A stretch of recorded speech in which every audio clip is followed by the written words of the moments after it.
잠깐 저희 그 교회 소식 하나 알려드리자면 저희 청년부가 이번 주 금요일과 토요일 수련회를 떠납니다. 여러분들 많은 기도와 후원 부탁드리겠습니다.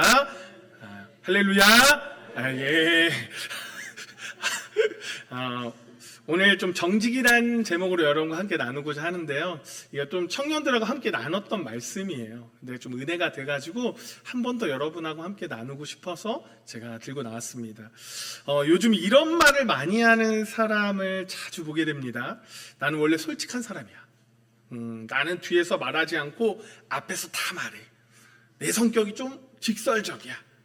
또한 예능 프로나 또 유튜브, SNS를 보아도요, 꾸밈없이 자신의 생각을 표현하는 사람들을 좀 많이 보게 돼요. 요즘 들어서 더 그런 것 같아요. 이처럼 솔직함과 또 직설적인 표현이 또 하나의 미덕으로 여겨지는 시대가 지금의 시대인 것 같습니다. 그런데 여러분, 솔직함과 정직함은 같은 것일까요? 사실 여러분 비슷해 보이지만요, 엄연히 다른 문제예요. 솔직함은 자신의 감정과 생각을 숨기지 않고 표현하는 것이죠. 그러나 때로는요, 그 솔직함 때문에 상대방에 대한 배려가 부족하게 느끼기도 합니다. 여러분, 우리가 살아가면서 이런 경험 한 번쯤은 해봤을 거예요. 누군가가 내가 솔직하게 말할게 라고 이야기를 꺼낸 뒤에 그 말 때문에 우리가 마음의 상처를 받을 때가 너무 많아요. 그렇지 않나요? 기분 나쁘게 듣지 마. 내가 원래 솔직한 성격이라서 그래. 말하는 사람은 솔직하게 자신의 생각을 표현했을 뿐이라고 생각할 수 있어요. 하지만 듣는 사람은 그 말로 인해서 상처를 받고요, 때로는 오랫동안 그 말을 마음속에 담아두기도 합니다. 어쩌면 우리는요, 솔직함이라는 이름으로 상대방의 마음을 충분히 배려하지 못하고 있는 것은 아닐까라는 생각이 듭니다. 반면 여러분, 정직함은 무엇일까? 정직함은요, 단순히 마음속 생각을 쏟아내는 것이 아닙니다. 정직함은요, 진실을 말하되 상대를 배려하는 태도가 담겨져 있어요. 그래서 정직한 사람은요, 무엇을 말할지 보다도 어떻게 말할지를 먼저 생각하게 됩니다. 그러므로 정직함의 목적은요, 내 감정을 드러나는 데 있지 않아요. 어떠한 진실 안에서 상대를 세우고 살리는 데 있어요. 그래서 솔직함은 순간의 시원함을 즐길 수 있지만 정직함은 오래가는 신뢰를 쌓게 됩니다. 생각해 봅시다, 여러분. 여러분이 사업을 한다라고 좀 생각해 볼게요. 말은 시원하게 해요. 하지만 약속을 자주 어기는 사람과 거래하시겠어요? 아니면 말은 시원하게 하지 않아도 약속을 지키는 사람과 거래하시겠습니까? 여러분, 결혼도 마찬가지잖아요. 감정을 잘 표현하는 것도 중요하지만요, 더 중요한 것은요, 책임감 있게 진실한 사랑을 보여주는 사람을 우리가 결혼하고 싶어 합니다. 교회 역시 말을 잘하는 사람보다요, 믿을 수 있는 사람이 공동체를 세워가는 거예요. 아멘입니까? 결국 사람은요, 능력보다 신뢰를 기억하게 됩니다. 그래서 성경은요, 실력보다 먼저 성품을 말합니다. 오늘 우리가 함께 살펴볼 성품의 덕목도요, 바로 정직이에요. 정직. 그런데 성경이 말하는 정직은요, 단순히 거짓말을 하는 수준이 아닙니다. 성경이 말하는 정직은 하나님 앞에서 정직을 의미하는데요, 왜 제가 하나님 앞에서의 정직을 의미한다라고 말하냐면, 바로 사람들 앞에서와 하나님 앞에서의 모습이 다르지 않는 삶, 입술의 고백과 삶의 모습이 일치하는 삶을 말하려고 제가 하나님 앞에서의 정직하는 사람으로, 정직으로 말하는 것입니다. 그렇다면 여러분, 성경이 말하는 정직은 구체적으로 무엇일까? 이게 좀 궁금해집니다. 우리는 정직이라는 단어를 익숙하게 사용하지만 막상 정직 한번 말해봐, 이렇게 말하라고 시켜보면 정확하게 설명하기 쉽지 않아요. 어렵죠? 그래서 제가 좀 사전을 찾아봤습니다. 요즘에 뭐 이렇게 막 책으로 안 찾잖아요. 녹색 창으로 찾잖아요. 녹색 창. 거기에 이렇게 나옵니다. 거짓이나 꾸밈이 없는 일관성과 진실성. 자, 정직의 가장 큰 특징은 바로 일관성이래요. 일관성. 바로 한결같음을 의미하는 거예요. 한결같음. 이 한결같음은요, 말과 행동이 일치하는 것을 의미해요. 겉으로 보이는 모습과 마음속 생각이 크게 다르지 않는 그런 상태를 의미하는 것이죠. 또한 사람들 앞에서의 모습과 혼자 있을 때의 모습이 크게 다르지 않는 것을 말합니다. 그래서 정직한 사람은요, 외적인 모습과 내적인 모습 사이에 괴리가 없어요. 괴리감이 없어요. 자신의 말과 행동에 책임을 지면서 어떠한 상황에서도 일관된 태도를 유지를 합니다. 사랑하는 여러분, 제가 지금까지 일반적인 의미의 정직을 말씀드렸습니다. 그렇다면 오늘의 가장 핵심 포인트죠. 그리스도인에게 정직은 무엇일까? 이거예요. 성경은 정직을 조금 더 깊이 말합니다. 그리스도인의 정직이란 내가 믿는다고 고백하는 것과 실제 삶이 일치하는 것을 말하죠. 단순히 나는 하나님을 믿습니다 라고 말하는 것으로만 부족하다라는 거예요. 그 믿음에 걸맞는 삶이 뒤따라야 한다는 거예요. 이것이 성경이 말하는 정직입니다. 사랑하는 여러분, 우리는 오랫동안 신앙생활, 신앙 경력을 자랑할 수 있어요. 그리고 교회에서 많은 직분들을 맡을 수도 있죠. 또한 교회 역사를 누구보다도 잘 알 수도 있습니다. 물론 이것도 귀한 일입니다. 정말 부러움을 살 수 있는 일이에요.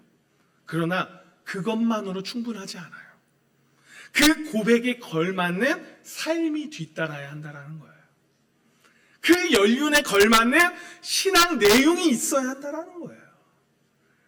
실제 삶 속에서 하나님의 말씀을 따라 살아가는 그 흔적이 있어야 한다는 것입니다. 그럴 때 비로소 우리는 종교인이 아니라 신앙인이라고 말할 수 있다는 것이죠. 하지만 여러분, 문제가 있죠. 저와 여러분이 그것을 잘 못한다는 거예요. 저도 목사지만 못해요. 100% 못해요. 10%만 하는 것도 어려워요. 여러분은 어떻겠어요? 왜 그럴까요, 여러분?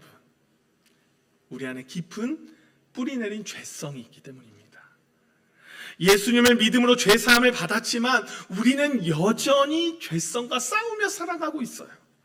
그리고 그 죄성의 가장 대표적인 특징 가운데 하나가 바로 거짓이거든요. 거짓. 죄는 우리로 하여금 둘러대게 하고요, 변명하게 하고요, 숨기게 하고 포장하게 만듭니다. 그러잖아요. 성경의 첫 번째가 그거잖아요. 아담이요, 뭐예요? 선악과 따먹고 하나님 불렀어요. 그때 뭐래요? 아, 여자가 잘못했어요. 변명하잖아요. 죄는 우리로 하여금 그렇게 만들어요. 그래서 우리는 정직을 중요하다라고 말하면서 실제 삶에서는 자꾸 타협하는 모습으로 살아가게 됩니다. 그리고 또 하나의 이유가 있습니다. 바로 두려움이에요. 사실 이 두려움은요, 죄성에서 비롯되는데요. 누구나 이런 마음을 갖잖아요. 정직하게 살다가 손해보면 어떡하지? 이런 마음이 누구나 갖잖아요. 또한 하나님 말씀대로 살다가 인정받지 못하면 어떡하지? 두려워합니다. 믿음으로 결정했다가 실패하면 어떡하지? 염려합니다. 여러분, 우리는 이런 두려움이 정직한 삶을 가로막는 큰 장애물이 되는 거예요. 그러나 사실 여러분, 정직하게 살아서 겪는 손해보다 생각해보면 거짓으로 인해서 치르는 대가가 더 클 수도 있다는 생각을 한번 해봅시다. 그게 더 크지 않을까요? 이야기를 하나 해드릴게요, 여러분. 영국의 한 작은 마을에요, 정육점을 운영하는 사람이 있었어요. 그는 신실한 그리스도인이었습니다. 장사를 하면서도 늘 정직하게 살려고 노력을 했어요. 어느 날 한 손님이요, 고기를 사갔는데 계산을 마친 후에 가게를 나갔어요. 그런데 잠시 후에 주인이 계산대를 정리하다가 실수를 발견한 거예요. 손님이 고깃값보다 훨씬 많은 돈을 지불한 것이죠. 당시 형편이 넉넉하지 못했던 그가 잠시 고민합니다. 손님도 모르는데 그냥 넘어갈까? 하지만 그의 마음에 하나님의 말씀이 떠올랐어요. 결국 그는 가게 문을 닫고 손님을 찾아 나서기 시작합니다. 한참 수소문 끝에 손님을 찾아서 돈을 돌려주게 돼요. 손님 크게 놀라게 됩니다. 아니, 제가 몰랐는데 굳이 여기까지 찾아오셨어요? 정육점 주인은 웃으면서 이렇게 말했어요. 제가 정직하지 못하면 하나님 앞에 설 수 없기 때문입니다. 그날 이후에요, 손님은 단골이 되었습니다. 그리고 그 이야기가 마을 전체에 퍼지게 되었죠. 사람들은 말합니다. 이 가게는 믿을 수 있는 가게야. 이 사람은 속이지 않는 사람이야. 결국 그의 정육점은 마을에서 가장 신뢰받는 가게가 되었다고 해요. 사랑하는 여러분, 정직은요, 당장 손해보는 것처럼 보일 수 있어요. 그날 그 정육점 주인은 시간도 잃었고 돈도 잃은 것처럼 보였어요. 하지만 그는 돈보다 더 귀한 것을 얻었습니다. 그게 뭐예요? 바로 신뢰라는 것을 얻었어요. 그리고 그 신뢰는 결국 그의 삶을 지켜주는 가장 큰 자산이 되었습니다. 정직은 때로 손해를 감수하는 선택입니다. 그러나 하나님은요, 정직한 사람을 결코 외면하지 않아요.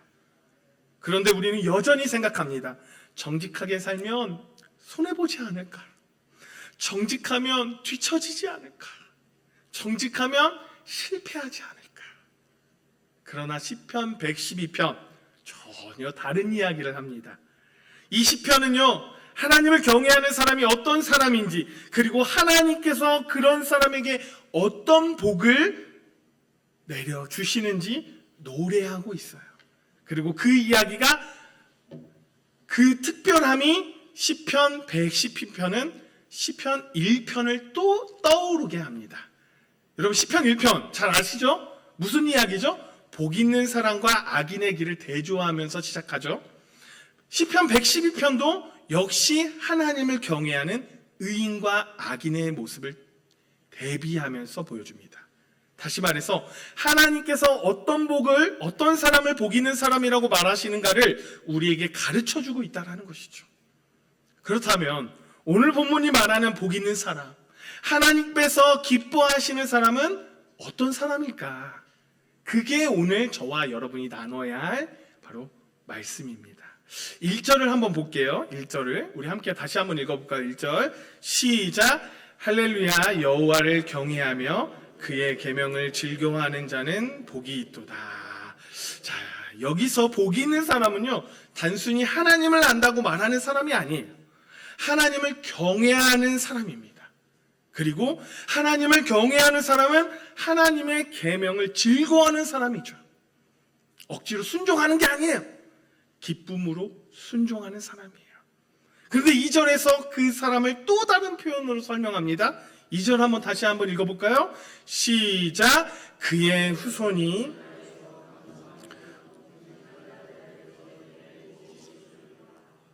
아멘. 즉 하나님을 경외하며 그 말씀을 즐거워하는 사람이 곧 정직한 사람이라는 것이죠. 여기서 우리는 성경이 말하는 정직의 의미를 다시 한번 발견하게 됩니다. 성경이 말하는 정직은 단순히 거짓말하는 수준이 아니에요. 정직은 하나님과의 바른 관계 속에서 의롭게 살아가는 삶입니다. 하나님을 경외하며 그분의 말씀에 순종하는 삶이며 세상이 어떻게 반응하든 내 감정이 어떻다든 하나님 말씀을 기준으로 살아가는 것, 그것을 의미해요. 그렇게 살아갈 때 우리의 삶 속에서는 하나님의 성품이 드러나게 되는 거예요. 우리 인간을 통해서 하나님의 성품이 드러난다고요. 그리고 하나님 그런 사람을 복 있는 사람이라고 말씀하십니다. 사랑하는 여러분, 그렇다면 하나님께서 말씀하시는 정직한 사람에게는 어떤 복이 주어질까? 오늘 본문은 하나님을 경외하며 정직하게 살아가는 사람에게 하나님께서 어떤 복을 베푸시는지를 구체적으로 보여줍니다. 이번에는 정직이라는 주제를 설교 시리즈 좀 준비를 했어요. 왜냐하면 말씀을 좀 준비하다가 이 부분이 좀 길어져가지고 제가 이 정직을요 2개로 나눴습니다. 그래서 이제 8월 달에 올 때는 제가 2번째를 해드릴게요. 기대가 됩니까? 예. 그러면 제가 8월 달에 하고 또 있어요. 또 배려라는 게 또 있거든요. 그것도 제가 또 해드리도록 하겠습니다. 오늘 첫 번째 말씀. 자, 이 정직의 첫 번째를 한번 여러분과 나누도록 하겠습니다.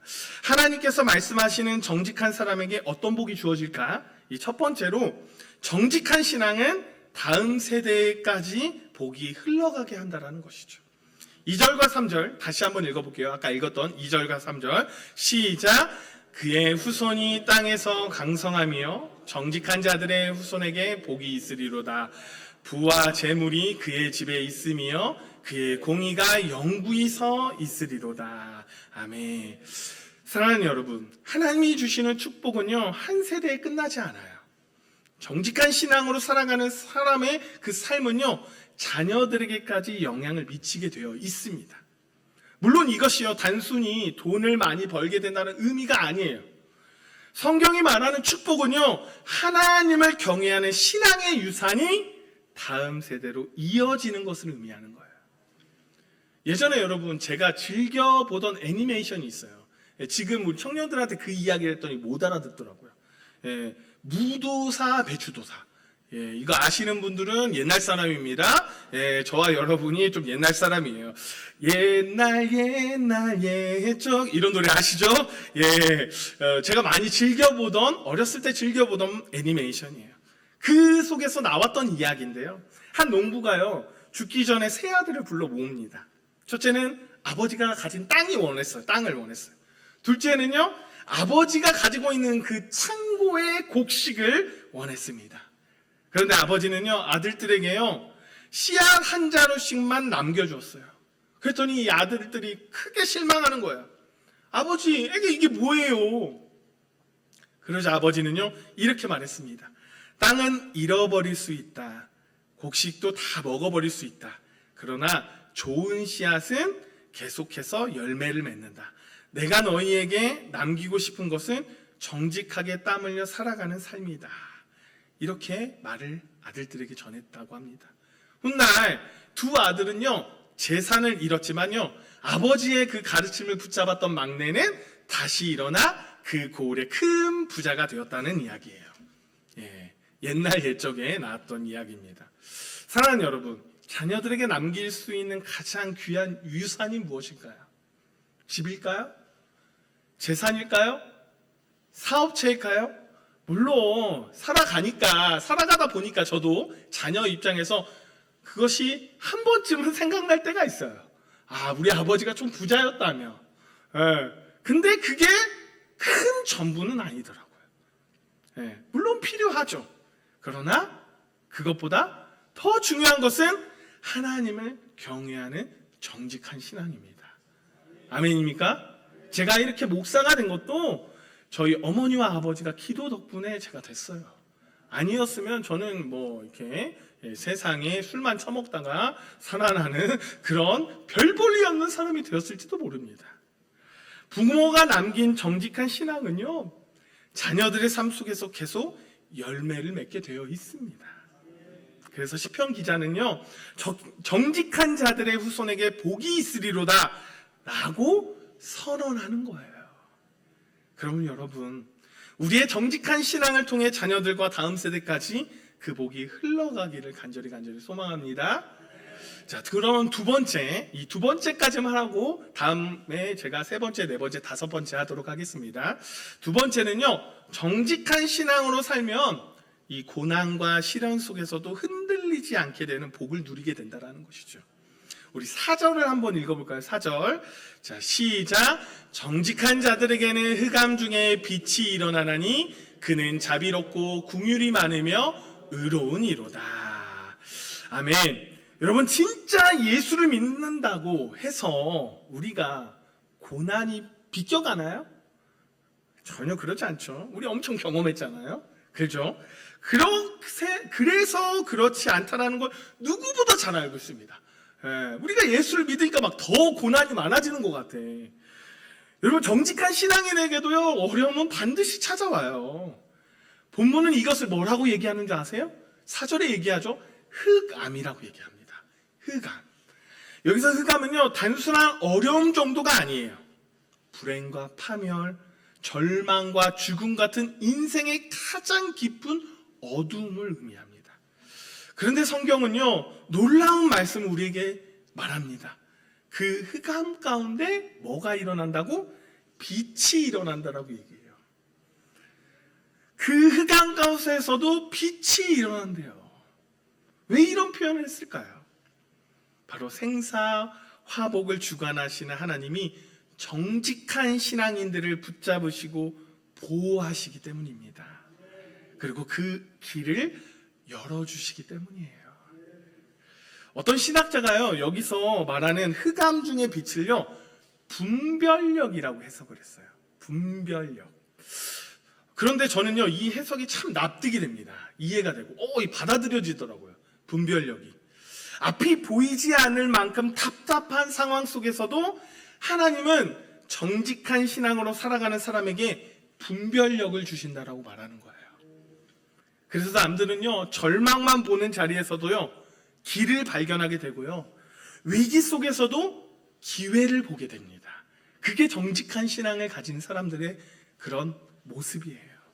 결국 그 위기가 간증이 되고요, 축복의 통로가 되게 하신다라는 것이죠. 제가 최근에 이 말씀을 제 삶에서 경험한 일이 있습니다. 이 말씀을. 제가 경험한 일이 오늘 이 내용과 일치할지는 모르겠지만요, 저 나름대로 좀 분별력이라고 했다고 생각해서 좀 여러분과 함께 나눠보려고 해요. 제가 오랫동안 수전증을 좀 앓고 있습니다. 그래서 이제 저희 외가 쪽의 분들은요, 이제 파킨슨병으로 조금 이게 넘어가는 모습들을 제가 본 적이 있어요. 외삼촌도 그랬고요. 수전증이 좀 어려움을 갖고 있었어요. 근데 지난해 말에요, 우연히 이제 유튜브 보면서요, 이 초음파 수술로요, 수전증을 치료할 수 있는 영상을 제가 접하게 됐어요. 이 영상이요, 저를 얼마나 기대하게 만들었는지 모릅니다. 막 기대를 막 불어 넣더라고요. 혹시 나도 이게 치료받을 수 있지 않을까? 오랫동안 나를 괴롭혔던 이 문제, 이제는 해결할 수 있지 않을까? 라는 생각이 들었어요. 그 기대를 품고 어디를 갔을까요, 여러분? 제가 서울대병원, 서울 해화동에 있는 서울대병원으로 향했습니다. 그곳에서 이 검사와 진료를 받게 되었어요. 그때까지 얼마나 기대가 부풀었는지 몰라요. 근데 검사 결과 제가 기대했던 것과 전혀 다른 결과를 얻게 됩니다. 교수님이요, 제 경우에 머리뼈 구조상 해당 시술이 어렵다라고 한 거예요. 제가 순간요, 이걸 엄청 기대하고 갔잖아요. 막 마음이 막 무너져 내리더라고요. 마음이 막 무너져 내려. 지하철 진료 받았던 그 서울대병원에서요, 해화역까지요, 거의 한 7분 정도거든요. 7분 정도 제 걸음으로요. 근데 거기를 어떻게 내려왔는지 기억이 안 나요. 얼마나 충격이었으면. 모든 기대가 한순간에 사라져 버렸습니다. 얼마나 충격이 컸겠어요. 그런데 이 해화역에서요, 제가 버스 터미널, 그러니까 센트럴시티죠. 센트럴시티로 향하는 그 지하철 안에서 순간 하나님이 제 마음 가운데 생각을 하나 주게 되었어요. 그게 무슨 생각이었냐? 감사하자 라는 이야기였어요. 감사하자. 처음에는 여러분들 이런 경험들 해보면 처음엔 이게 안 받아들여집니다. 감사하자 머릿속은 생각하는데 마음으로는 안 받아줘요. 하지만 이 버스 터미널을 향하는 이 30여 분의 지하철 안에서요, 저는 감사할 이유들을 하나씩 억지로 찾아보기로 시작했어요. 억지로. 첫 번째, 일단 수술을 하지 않아도 되니까 수술비를 아꼈어요. 얼마나 좋은지 모르겠어. 아꼈잖아. 어쨌든 아꼈잖아. 그리고 한 가지 더. 지금까지 하나님의 은혜로 살았는데 앞으로도 살 수 있지 않을까? 라는 생각이 들었어요. 그리고 한편 또 하나, 이 경험도 언젠간 누군가의 위로하는 간증이 될 수 있겠구나. 오늘 써먹게 됐습니다. 이렇게 생각하다 보니까 조금씩 신기한 변화가 생기기 시작했어요. 지금 상황은 달라진 건 하나도 없습니다, 여러분. 치료 방법이 생긴 것도 아니에요. 수전증이 사라진 것도 아니에요. 그래서 제 마음이 100% 달라지지도 않았어요. 그래도 1%, 2%, 3% 달라지기는 시작했습니다. 절망만 보이던 자리에서 감사할 이유가 보였고, 문제가 보였던 자리에서 하나님의 은혜가 보이기 시작한 거예요. 저는 이것이 오늘 본문이 말하는 흑암 중에 비치는 빛이라고 생각합니다. 하나님은 언제나 우리의 문제를 즉시 없애주시는 것은 아니에요. 그렇잖아요. 우리가 살아보니까 하나님 없애주세요 하면 바로 없어지나요? 아니죠. 남아있죠. 그러나 하나님을 경외하며 살아가는 사람에게는요, 어둠 속에서도 길을 볼 수 있는 분별력을 주세요. 그래서 절망 가운데서도요, 소망을 보게 하시고, 위기 가운데서도 하나님의 뜻을 발견하게 하십니다. 사랑하는 여러분, 정직한 신앙은요, 고난이 없는 삶을 약속하지 않습니다. 하지만 고난 속에서도 무너지지 않는 힘을 주시고요, 어둠 속에서도 길을 밝힐 수 있는 하나님의 은혜를 경험하게 합니다. 그래서 하나님을 경외하는 사람은 흔들릴 수 있어도 무너지지는 않아요. 왜냐하면 하나님께서 그 삶을 붙들고 계시기 때문이죠. 할렐루야. 네, 이제 말씀을 정리할게요. 사랑하는 여러분, 오늘 말씀을 준비하면서요, 제 자신에게도 이런 질문을 던져보게 되었습니다. 나는 과연 하나님 앞에 정직한 사람인가? 여러분, 사람들 앞에서는 믿음 좋은 척 할 수 있어요. 저도 그래요. 목사로서 믿음 좋은 척 할 수 있잖아요. 교회 안에서 거룩한 척 할 수 있어요. 그러나 하나님은요, 우리의 겉모습이 아니라 중심을 보시는 분입니다. 그래서 정직은 다른 사람을 속이지 않는 것, 이전에 하나님 앞에서 나 자신을 속이지 않는 것입니다. 사랑하는 여러분, 우리는 매일 선택의 순간을 만나요. 조금만 타협하면 편해질 수 있어요. 조금만 속이면 손해를 피할 수 있어요. 조금만 말씀에서 벗어나면 더 쉬운 길로 갈 수 있습니다. 그런데 하나님은 오늘 우리에게 묻고 계시죠. 그래도 너는 나를 경외하겠느냐? 그래도 너는 정직하게 살아가겠느냐? 정직은 감정이 아니라 결단입니다. 정직은 성격이 아니라 믿음입니다. 정직은 손해보는 보지 않는 방법이 아니라 하나님을 신뢰하는 방법입니다. 그래서 정직한 사람은 상황을 보고 결정하지 않아요. 하나님을 보고 결정합니다. 결과를 보고 순종하지 않아요. 먼저 순종하고 결과는 하나님께 맡겨요. 사랑하는 여러분, 세상은 우리에게 똑똑하게 살라라고 말합니다. 하지만 하나님은 우리에게 정직하게 살라라고 말합니다. 세상은 성공을 이야기하지만 하나님은 신실함을 말씀하십니다. 오늘 하루만이라도 성공보다 정직을 선택하십시오. 유익보다 순종을 선택하십시오. 내 생각보다 하나님의 말씀을 선택하십시오. 그때 하나님께서 우리의 삶을 책임져 주실 줄 믿습니다. 오늘 이 예배를 마치며 하나님 앞에 이렇게 결단했으면 좋겠어요, 여러분. 하나님, 사람들 앞에서가 아니라 하나님 앞에서 정직하게 살겠습니다. 하나님, 손해가 두렵고 타협하기보다 말씀을 붙들겠습니다. 하나님, 결과보다 하나님을 더 신뢰하는 사람이 되겠습니다. 이 고백이 저와 여러분의 고백이 되기를 간절히 소망합니다.